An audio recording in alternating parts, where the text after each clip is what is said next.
Welcome to EMO 2023. We're here looking at what looks like a standard VMC, but it's absolutely not. Keep watching to find out why.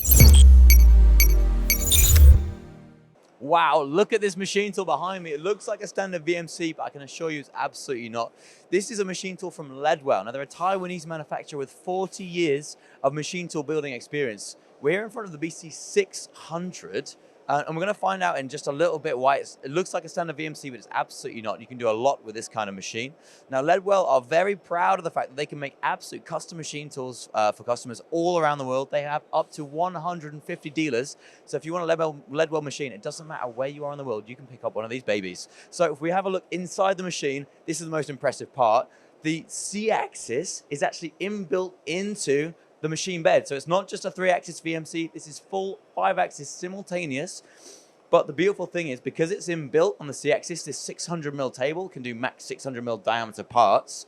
You could actually lock the C-axis and you get a standard VMC with a huge amount of capacity. So you don't lose the capacity as if you had a full dedicated 5-axis machine. The head, the spindle is 12,000 RPM.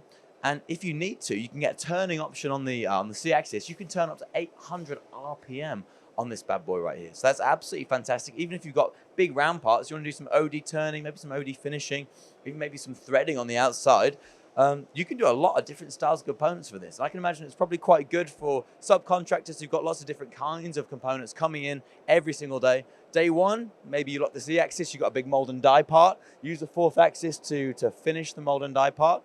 Take that off. Maybe tomorrow you're going to do an aerospace, little aerospace 5-axis part out of aluminium or steel with 20 bar through coolant, medium pressure. You can do lots of aluminiums. You can do lots of big U drilling and get those chips out of the way really well.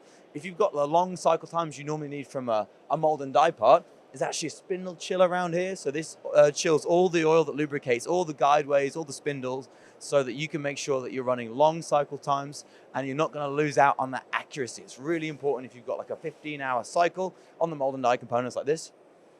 And moving on to the control here, you've got FANUC right now, which gives you that good fine control in 5-axis. There's also an option for Siemens, so you can have that conversational shop mill option, so it's much easier to program on the machine. So this is really, in my mind, a really good machine for those subcontractors that want a VMC style machine with a really tight footprint, but it's so ridiculously versatile for all those different kinds of components that you've got.